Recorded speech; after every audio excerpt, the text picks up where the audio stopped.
И така, наблюдавате в момента мисия Моя дом. Красна поляна 2, блок 27, апартамент 30. Виждате бригадира Иво Иванов със своята бригада,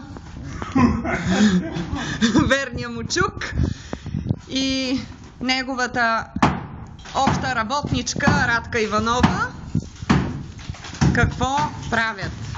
Така, тук имаше един гардероб вграден. Това е входната врата. Е тук, където виждате някакви остатъци от чепици, беше вграден гардероб. Иво го разруши.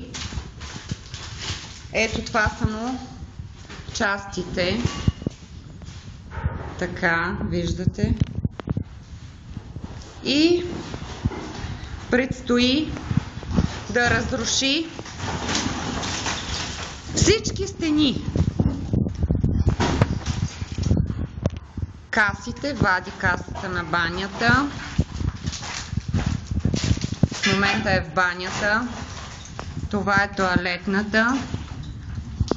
Ще събориме стената между банята и тоалетната и ще свържем двете помещения. А тук е перално помещение. Ще събориме тая стена и ще го разшириме, като построиме ето тук една стена и де-факто усвояваме пространството, което заемаше вградения гардероб. И става тук едно помещение, което ще ми бъде перално помещение и килер. Кабелите, Иво, трябва да помогна на моя майстор. Оставям ви за момент.